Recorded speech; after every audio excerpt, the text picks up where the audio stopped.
Hey, PreSales Collective, it's your host, James Kaikis, and today I'm going to be joined by Rishi Kapoor, Consulting Lead Sales Engineer at Alteryx. Rishi is also a PreSales Collective Ambassador and one of the founding members of our UK chapter. The topic of today's episode is the importance of team selling. You've heard me say it many a times. Sales is hard and truly a team sport. And there are many organizations out there that have adapted their organizational structures to bring to life the best possible customer experience. So at companies like Alteryx, Rishi has the support of a number of roles that allow him to go deeper with his customers, allow other roles like solutions architecture or value engineering to go deeper and have more subject matter expertise to bring the best possible customer experience to life. And so in today's episode, Rishi is going to explain why he believes bringing the village can be an effective strategy for successful customer engagements. Enjoy. It shouldn't take weeks to create a custom demo. You've got a deal on the line, and momentum is everything. Demostack lets you spin up a tailored demo environment in minutes, so you can showcase your product in the best light on every call. It's as close as it gets to the real thing, but now you can edit content with a point and click to craft a story that resonates. No code needed. This means less time on admin and more time impacting deals.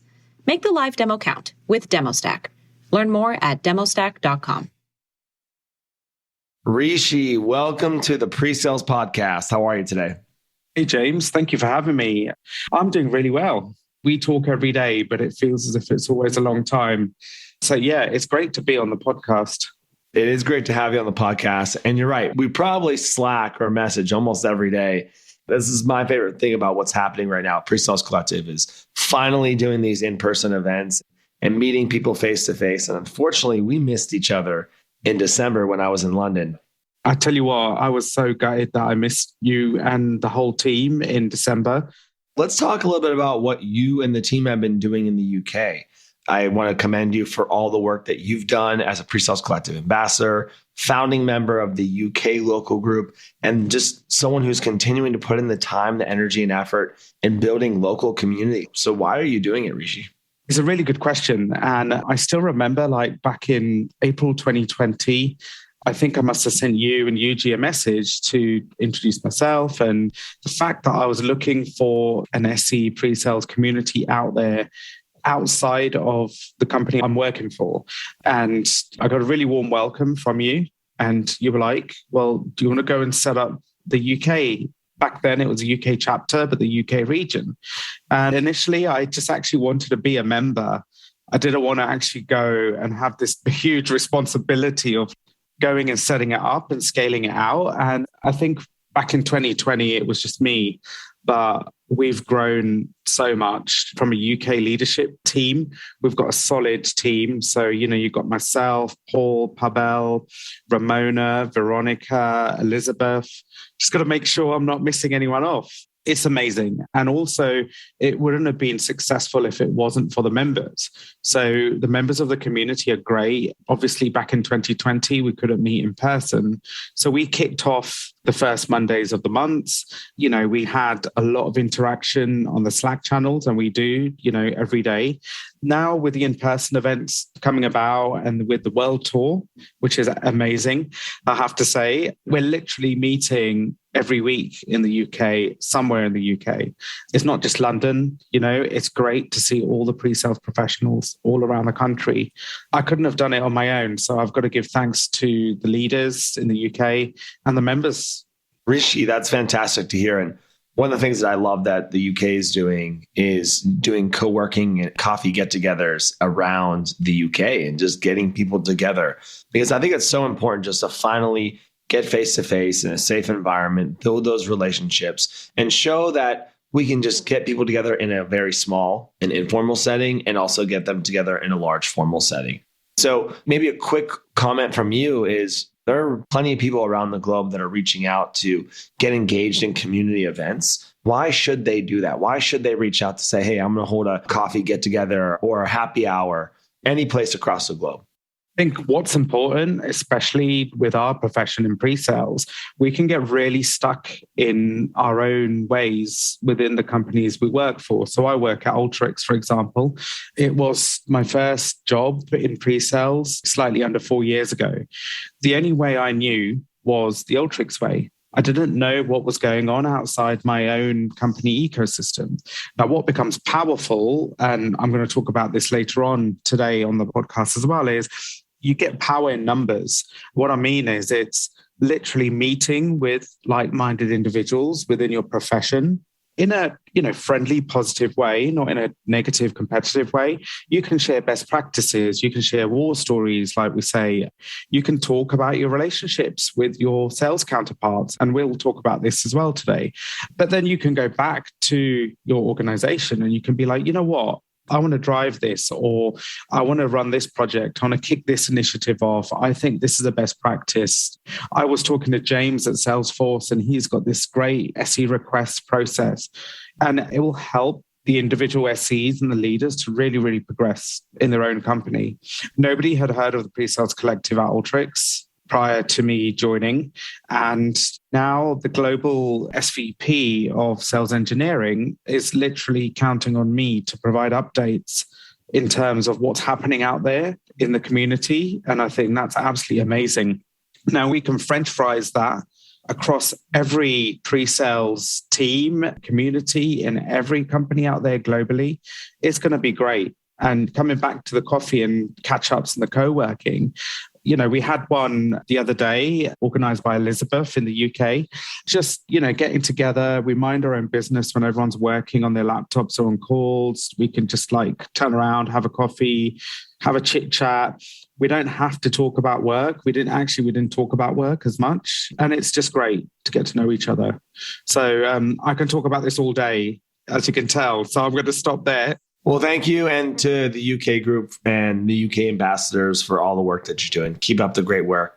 I feel like you are really helping set the tone for community-led events around the globe. So thank you for all that you're doing there. But let's talk about you a little bit more. Before we get into today's topic of the importance of team selling, can you talk to us about your pre-sales career journey? What got you to where you are today? Like I said, I've been in pre-sales slightly under 4 years.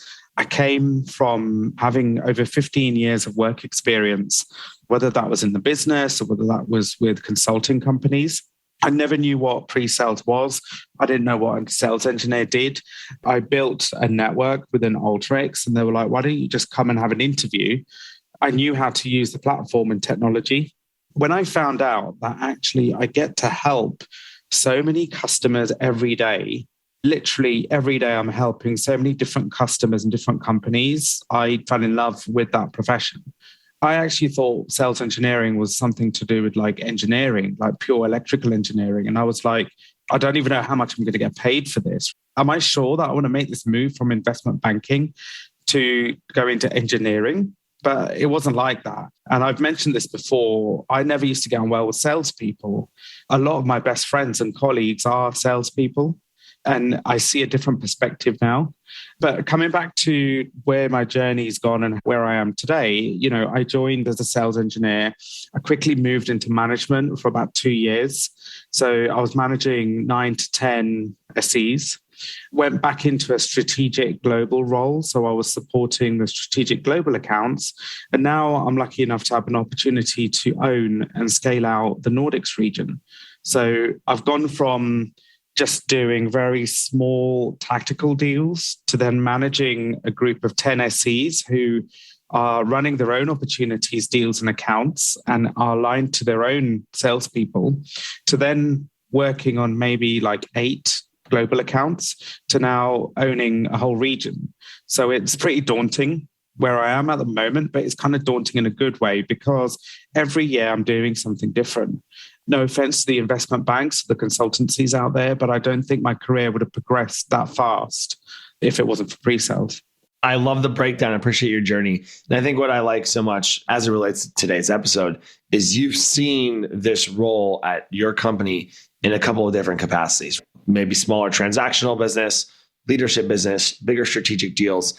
And you mentioned about salespeople. And this is actually one of the things that I always tried to emphasize was this concept of team selling and this idea of a team walking into a meeting with a well-orchestrated plan and really learning how to rely on each other's strengths because I always felt like that is what mattered to the customer. The customer can tell when a team is working really well together. They can tell when you're feeding off that energy. And so we're going to talk about that today. But like any good pre-sales professional, we talked about this previously, sometimes there's a curse of knowledge. There are some organizations out there that only have a solutions consultant role. They only have one person that pairs with an account executive, and they don't have any overlay or additional teams and support. But at Alteryx, you have some additional team support. Can you describe your pre-sales org structure and how your SE teams are supporting sales? Yeah, no problem. And I can really relate to what you've just said, because a couple of years ago, it kind of was like that. So within sales engineering, you would just have sales engineers as one unit. And within sales, you would just have the sales teams and the account execs. And then, the A and the SE get together, they go and speak to the customer. The customer can easily, within the first 5 minutes, pick up when the A and SE are aligned or not. I didn't even know the true meaning between alignment and misalignment is so important in our industry. And that partnership is really, really powerful.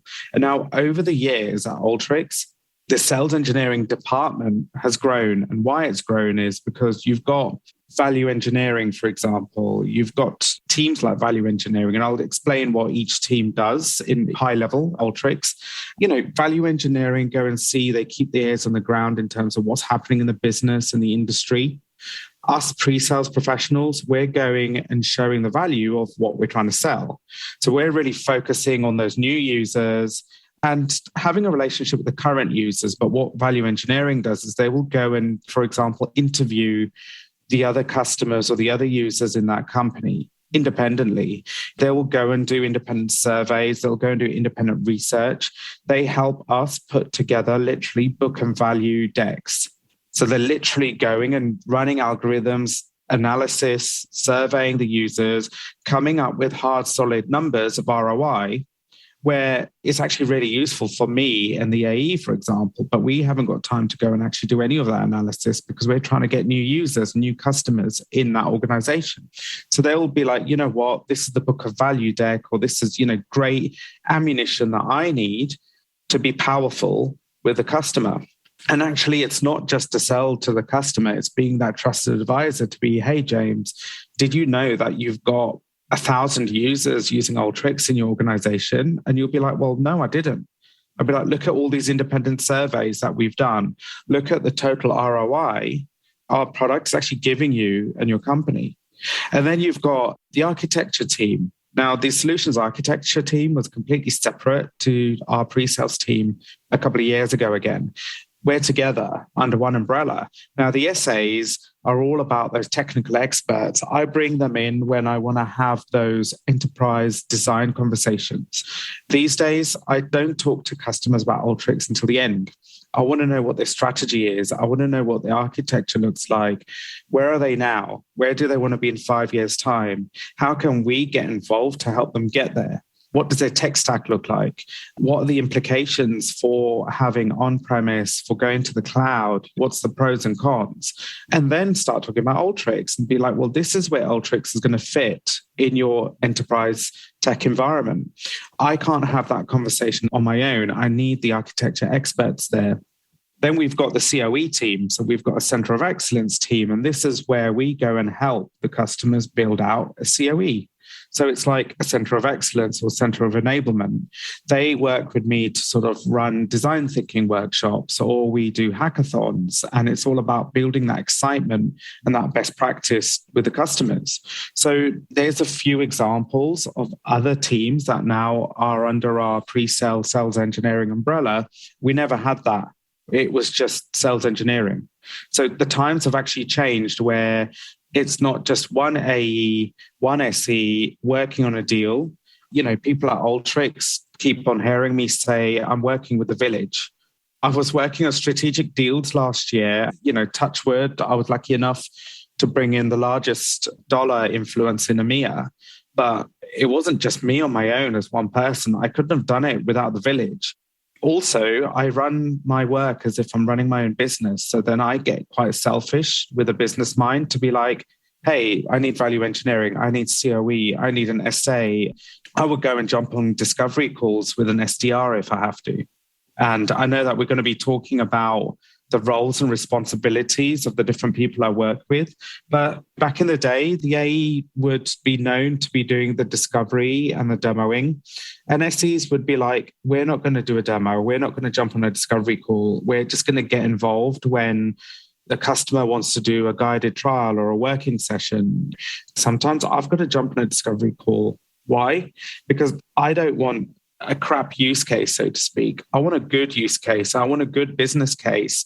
I don't want it to get to stage 2 of the sales cycle where I'm like, okay, hey, James, this isn't going to work. Let's go back to stage 0. What's that going to do? That means I'm going to loss that deal. The customer's not going to be happy, or, the sales cycle is just going to get elongated. So I think my role as an SE has changed so much. And I think companies like Alteryx, or you've got our competitors or others out there, they're also realizing that you need other people involved to actually make those larger deals successful. That's a fantastic breakdown. And I think about my own personal experience, right? When I worked at Showpad, we created a role that was like a specialist architecture role. And that was like the most complexity that we had. So we had the specialization role that could go deeper in the sales cycle when we needed to go deeper in the sales cycle. And this is one of the things of why I personally moved to Salesforce, because I wanted to go work at a big company with a massive platform and portfolio of products to understand how this all works. Because even you describing that, I'm almost overwhelmed. Like, wow, look at all these roles. Look at all these people that are involved in a deal cycle. But to your point, they can be specialized. Stephanie Kinzer at Salesforce on the PreSales Podcast called this the job family, and all the different roles that actually help support the core, so to say, solutions engineer and account executive in moving that deal forward. Because you're right, if you're working big strategic accounts that have so many moving pieces, you need all these resources and be able to insert them at certain times to move the deal forward. And as you mentioned as well, is like your role is continuing to change. You operate this like your own business. And so would you say that you consider yourself and the account executive as like the owners of these deals and these owners of the opportunity? Or do you look at your role versus the account executive a little bit differently? I would say that we equally own that account and that opportunity. I've been used to being in roles where I haven't had to do any prospecting. I haven't had to actually look at the leads that are coming in. The SDR or the BDR or the AE would literally bring all of that to me. I haven't had to worry about pipeline. But times have changed. COVID have hit us. We've been used to having 4x, 5x pipeline. We haven't had to worry about getting involved in these things. And then, like I said, now I'm building out the Nordics.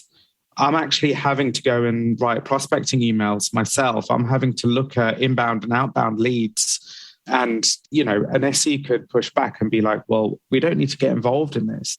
We don't need to get involved in webinars. We don't need to go and do in-person events. Why are we doing this?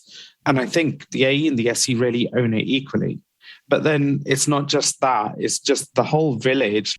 Actually, nowadays at Alteryx, we've got a field CFO has just joined us. I'd never heard of that. A field CTO as well. That whole job family has the same objective.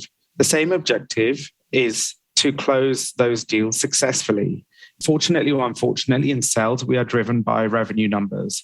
We're here to bring in money for the company we work for. But that whole job family is here to do that as well. But traditionally, it was the AE owns the opportunity. The job family work for the AE, so to speak, because the AE has a number.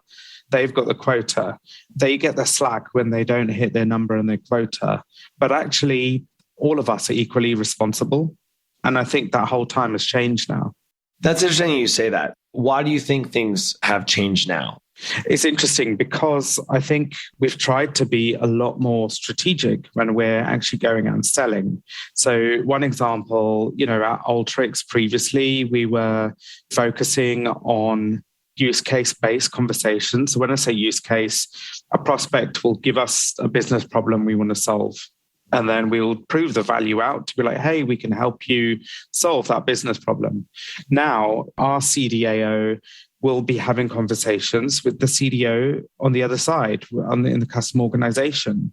Our CRO is having conversations with her counterpart. Our CEO is having conversations with his counterpart. So we're going more strategic, enterprise, long-term.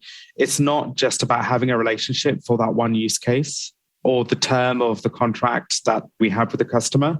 It's actually because we care about the success of the customer. And now you can't do that just with an AE-SE combination. I would like to see if that works. I'd like to see only a single AE and an SE go and close $1 million deal. I don't see that happening these days. Tough. So let's see. Yeah. It's like a 2-person band. Let's go. I think we see loads of memes going all over the shop, right? Where, you've got good cop, bad cop. The AE is known as the bad cop. The SE is known as a good cop. But I've had customers who don't believe what I say.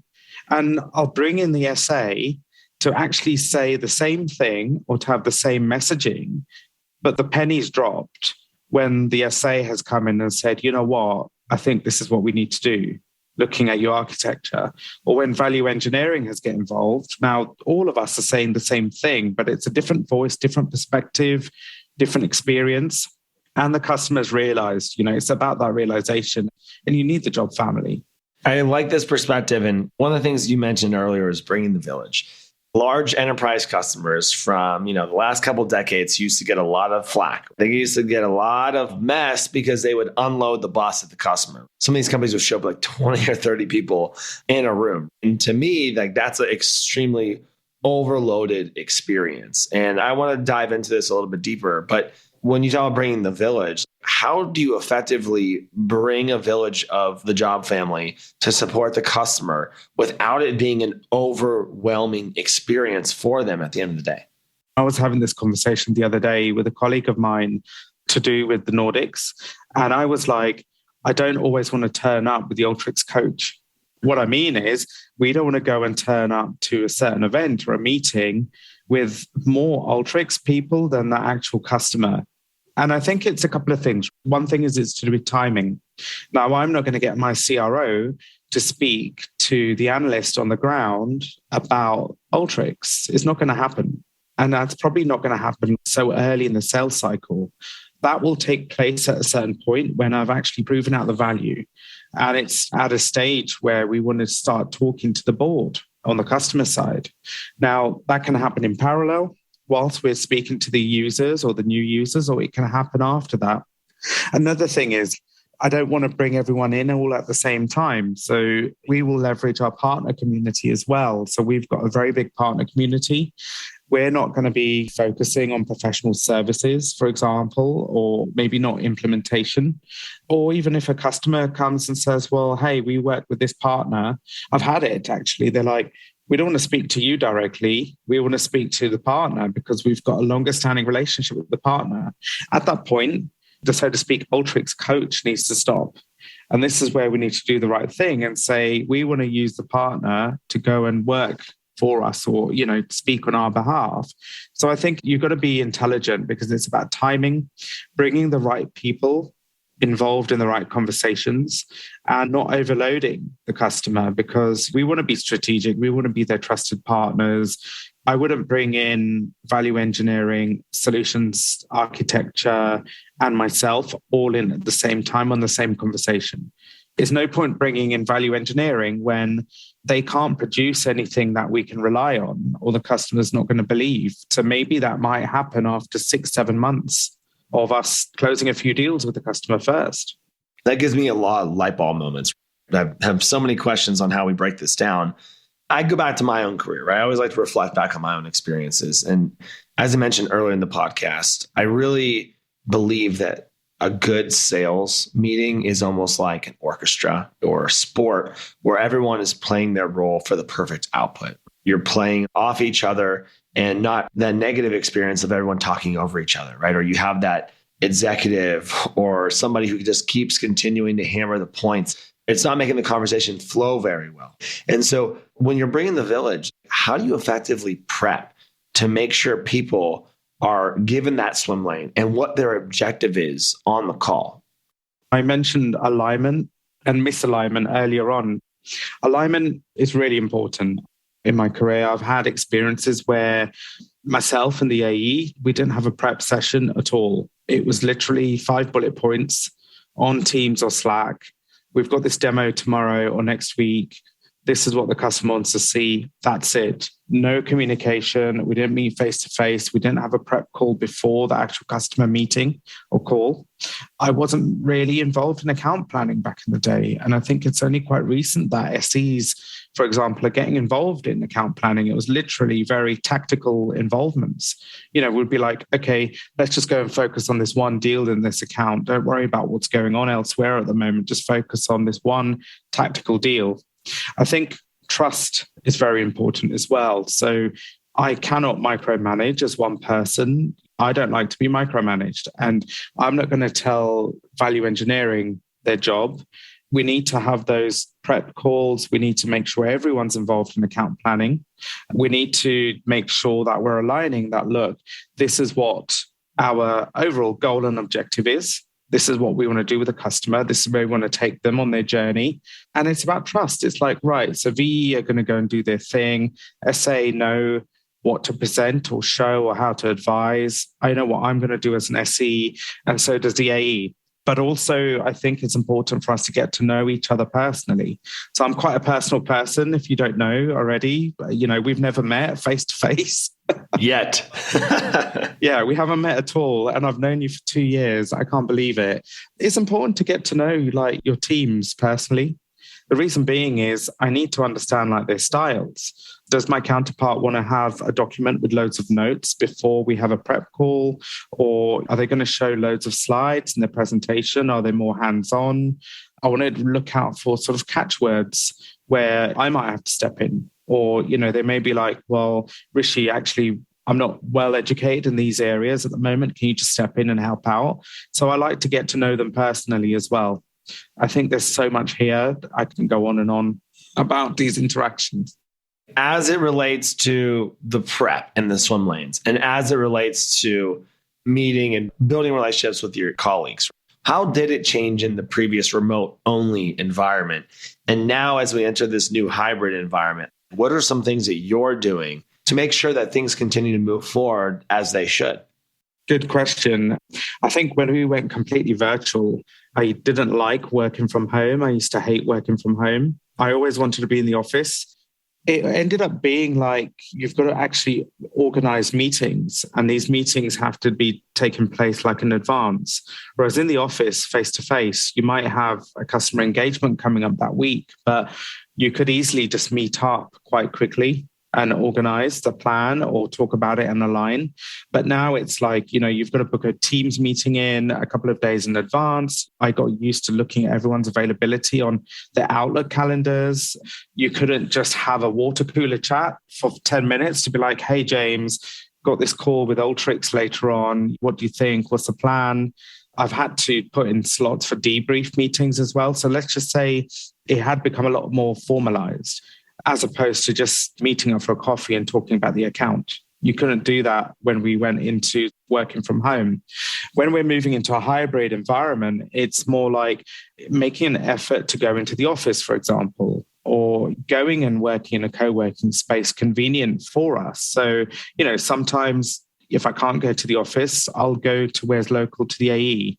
Or I'll be like, you know what, you live there, I live here, let's meet in the middle and we can talk about it.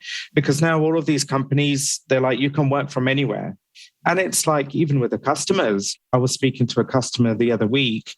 They're about 5 or 6 miles down the road from where I live. And I'm like, you know what? What's the point of having a Teams call? If you don't mind, can I just come to your office and we can have a chat? We used to do that. We used to go and sit in the customer office all day and then actually go and prospect face to face. But now we can't really do that. So I think it was difficult during COVID and lockdown. Like I said, all sales organizations probably went from a 4x, 5x to 2x, 1x pipeline. And that was because the methods of communication were different. It took longer to do account planning. Trying to organize QBRs and actually get everyone together in a QBR in a hybrid world is quite difficult as well. And I think things like QBRs are very important to help us plan for quarters going forward as well.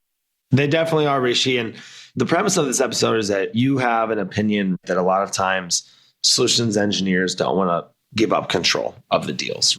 Maybe at their organization, they have assistants like this SA, the value engineer, et cetera. But maybe they don't. Maybe they actually just have their BDRs or AEs, but their leadership, they have product, whatever it might be. But you believe that the SEs need to start to let go a little bit and be able to rely on those teams that have deeper specialization and deeper knowledge to help the customer at the end of the day. So what advice do you have for those SEs who are owning the entire process right now? It's a good question. And I think this is because of my own experiences. I really started to believe this way. And I think as an SE, how I felt was the fear of failing. You speak to any SE, you won't forget the first deal that you didn't win successfully. You'll always remember that demo didn't work or the times that we blamed ourselves as SEs for the deal not closing. Back in the day, I always used to think it's my fault. It's solely my fault as the SE because I didn't do that demo correctly, or, the AE didn't like the demo, or maybe it didn't work out. The whole deal flopped because of that. But actually, it wasn't. There were so many other components associated to that deal where it didn't actually close successfully. I felt as if I can't do it all on my own. There's only so many hours in the day and the week. I can't swat up on every best practice. And, I couldn't go out and do those surveys myself. I couldn't have enough time to actually go and understand what the whole architectures look like and what best practices are with every possible technology under the sun. And at the end of the day, I've got experiences in certain areas. My specialism was office finance, financial services, insurance, but I would be struggling to have some knowledge about public sector or healthcare or supply chain. So I had to let go and I had to be like, you know what, James, you're a public sector expert. Can you come and help me out on this? And really, through my experiences, I realized that it's not just my number or my quota. The whole team's involved. The whole region is involved. And I think it's because of that maturity and experience. After about 3.5, 4 years now, looking back, I'm thinking to myself, if I had this job family, as you say in the US, I would crush it earlier. People say to me that you're crushing it now. And I'm like, I'm crushing it because I'm so thankful for that village and that job family because I really couldn't have done it on my own. And one thing that I'm a strong advocate for in Alteryx or wherever I'm going to work is giving that recognition for everyone who's been involved. Now, it's been a bugbearer for a while, and I know you're working very hard on this with the PreSales Collective. Recognition for pre-sales has only just kicked in, if I'm really honest. It's very recent, and you've got to give those shout-outs where they're due. So shout-outs to all those other specialists and those teams who have helped us win those deals and close those deals, right? Agreed, Rishi. It's win as a team, lose as a team. I like what you had to say there. I look back at myself and my career when I originally thought I had to own everything. I thought I had to be the best at everything that happened within the organization. It was that moment where I realized I just need to rely on my subject matter expertise and get the most out of these people to help us move the customer forward. That is when you unlock that light bulb moment internally too. And it makes a big deal in the sales process and to the customer at the end of the day. And you're right. It's all about the customer being successful, buying the software, implementing it into their organization, and seeing that success. That's why they're buying it. Rishi, I really enjoyed today's episode. It's a topic and a concept that really hits home to me. I appreciate all that you are doing for the PreSales Collective, the pre-sales profession, and continue to spread the word. Thank you so much for all the opportunities you give me. And thanks for trusting us in the UK for spreading that hot sauce of the PreSales Collective. Absolutely, Rishi. Thanks for all that you do, and we'll talk to you next time. Thank you, James. All right, PreSales Collective. I hope you enjoyed today's episode. It's always fun to speak with Rishi, as he talked about. Him and I talk on a pretty frequent basis. This topic was a fun one for me because at my days at Showpad, I was always talking about team selling. Throughout the journey, I also did some sessions with our new hires because this topic is so important to me. To have an effective customer experience, you really have to have that orchestra playing together, everyone doing their part for that beautiful end result. And that's a really hard thing to do. Mix in a pandemic and a remote first environment and now a hybrid environment, which we just talked about with Tom Benton, and things have gotten harder than ever. I like that companies like Alteryx have invested in the pre-sales organization by allowing levels of specialization that can help scale the overall experience. If you have a subject matter expert who can go deeper with the customer, the SC doesn't need to do everything on their own. And, that's what Rishi's message was. And really his premise for having this episode is that so many times in his career, he was taught, hey, you need to be everything. You need to know everything about everything. And I hate to admit this, but I had that same mentality as a pre-sales leader in a smaller stage company. But as an organization grows, having that level of sophistication, having that job family and those specialists that can go deeper and relying on them for that focused experience and engagement is really critical. I joked with Rishi before the episode too, and he said he wanted to bring the village. And I said, hey, there's a lot of companies who received a lot of negative attention because of that. And the way that they used to just come into customer meetings with dozens of people. But if you do it right, and you don't necessarily bring them all into every conversation, it allows for better scale and a better experience. So in today's episode, whether you're a large, complex organization that already has these job specializations, or you're an early stage company that is relying on your SE to do everything, think about how specialization can allow for a better customer experience at the end of the day. Because we've said it before, where the products are very similar, the experience is going to win. And so how do you support your account executives? How do you support your sales engineers to have a level of specialization to go deeper where it matters? All right, Pre-Sales Collective, I hope you enjoyed today's episode. As always, I will see you next week.